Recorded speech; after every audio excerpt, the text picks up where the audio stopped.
Hi folks, you're with Tacitus Today at your Pushback channel, and thank you for watching. And while you're with us, please take a moment to subscribe below. In this video, we'd like to push back against those crazy lefty SJW liar propagandists and their paymasters. And at the same time, I'd like to share with you my concerns, and probably the concerns many of you have, about the violent or disruptive political demonstrations and street marches.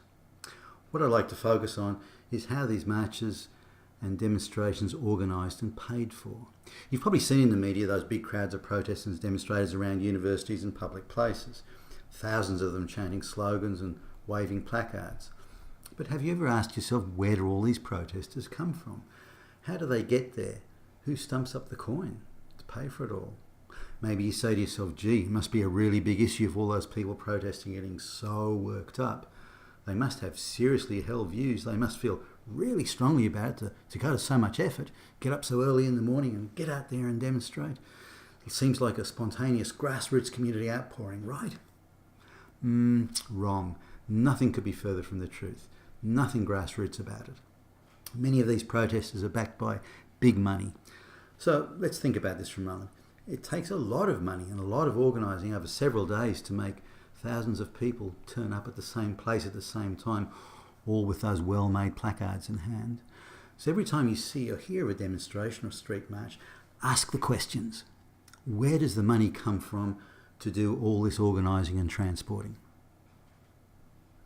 The money comes from somewhere. Who pays for it all? Why are they paying for it? Why are they paying for such overt political activism? Do the people demonstrating even know what the demonstration is about? Or are they clueless flunkies, part of some two-bit stooge renter mob? One demonstration we looked at had about 3,000 protesters.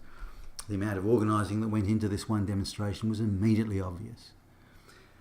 Just to get some idea of how much planning went into it, someone had hired and paid for 100 or so 15-seater minibus limos to transport the demonstrators into the city from around the suburbs. About 500 or so large placards had been prepared. Many were professionally printed and very well put together. Some placards and signs were carefully and elaborately hand-drawn. You see, those damn arts degrees really do come in handy after all. Many demonstrators wore t-shirts and hats printed with slogans. Free food and drink was also supplied, with fruit, sandwiches and water being dispensed from mobile canteens in a slick, well-funded aspect of the operation. In other instances, cars appeared and, while double parked, out jumped an experienced operational hand distributing fresh-cut sandwiches and drinks.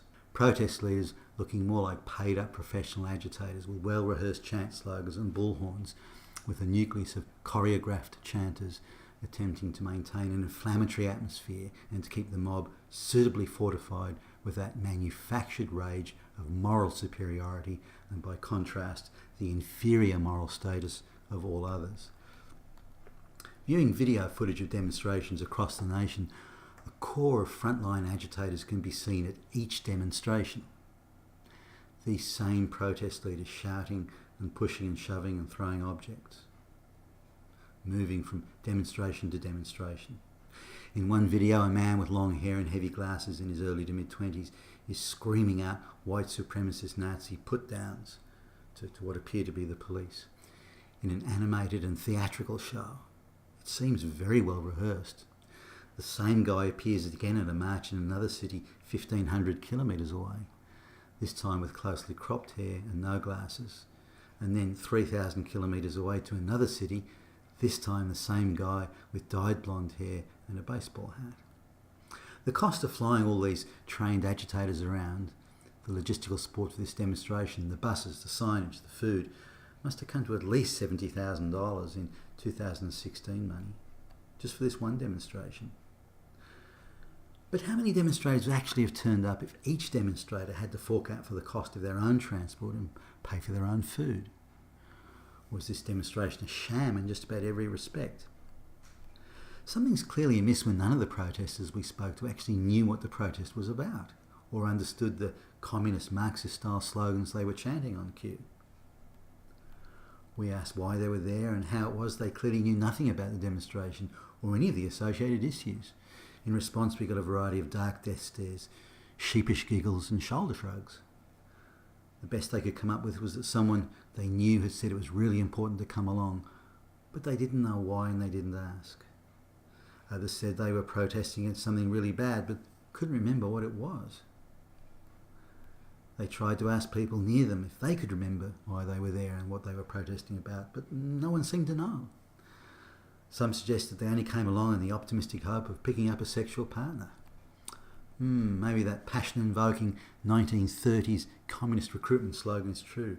You've never been effed till you've been effed by a communist. The intense passion of it all. Or maybe it means something else entirely. You know when you see protesters and marchers being interviewed and they seem totally clueless. I used to wonder, and you probably have too, if the interviewers had specially cherry-picked super morons or village idiots or just done some heavy editing.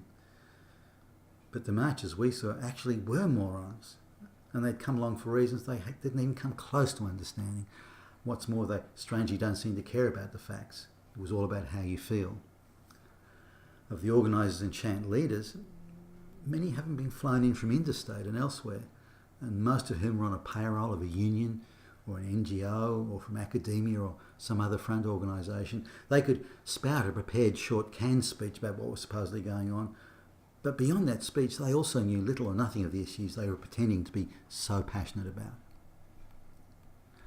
And even though these SJW protesters were clueless, at the same time they had an intense belief in their right to morally police and dictate to others, and this was the glue that bound them.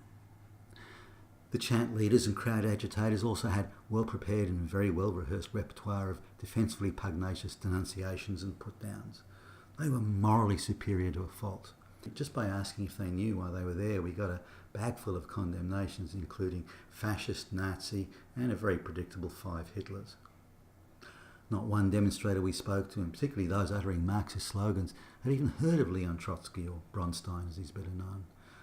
Some had heard of Karl Marx, but weren't really sure who he was or what he was famous for.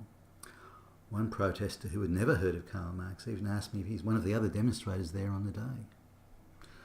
Of Engels, nobody we asked knew a thing.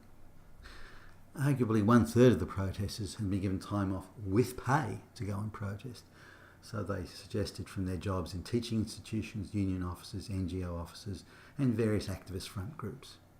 And interestingly, local government offices. So this protest march is partially, if not primarily, taxpayer funded. Students, and there were many of them there, were also given, if not encouraged by teachers and lecturers to take time off from classes to attend various protests with promises of no loss of good grades. So this protest and all others we've looked at is in fact not a protest or a demonstration, but rather a stage-managed and fully paid-up piece of leftist, collectivist political theatre. From the 3,000 alleged demonstrators, if we take out those who are paid to be there, are given time off with pay, and then those as students encouraged to skip class and given free food and transport, it is hard to imagine even a handful of protesters turning up of their own volition and at their own expense, and certainly not with the well-made photogenic placards, printed t-shirts, and all those stir-up slogan chanters. Similarly, the organisers are all or mostly paid agitators who use taxpayer-funded or tax-exempt email accounts, databases, mobile phones, printing facilities and other activities vital to the support logistics of moving or succouring bulk numbers of people to be where the conjuring act is to unfold. So it's all a sham. The whole demonstration is one total sham. But how do the media report this? Do they, the vaunted and independent Fourth Estate, ask the questions? Watching the major media channels that night and in print the next day, they all covered the event with the left-leaning outlets giving it star billing and gushing coverage as a grassroots expression of outrage against, well, they weren't really sure, a vaguely referred to list of oppressions. The short interview grab from one of the protest spokespersons sounded sharp and coherent on TV, yet we had seen that interview at the protest and had seen what a terrible mess the spokesperson had made of the soft and very sympathetic line of questioning.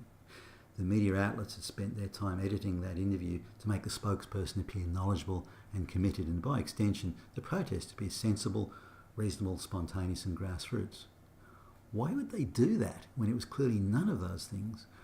Why were the media outlets trying so hard to misrepresent the march as a positive and genuine community event? One mainstream media crew, we offered to show them where the minibuses used to bring in the renter mob were parked. We were first told they were not interested in that, and when we asked why not, we were told to F off. Interestingly, none of the media outlets asked or posed the questions: who pays and who benefits? Why do they not ask these fundamental questions? Not one demonstration we reviewed could have taken place without extensive or complete taxpayer support. Just ponder that, if you will. If the media outlets did ask the questions, they could easily expose these demonstrations for what they really are: complete and total fakes. So what does a real genuine protest demonstration look like? One where all the protesters have to pay their own way there. No paid chanters, no big money, no agitators, no free food. It looks like this. We passed one recently, a closed factory where 300 or so people lost their jobs, all sent offshore to China. In this demonstration we counted 12 middle-aged folks with cheap hand-drawn signs. No media, no trade union support, no taxpayer funding for these folks, and definitely no media coverage. Always remember, we live in times where, if not you the people, who will ask the questions?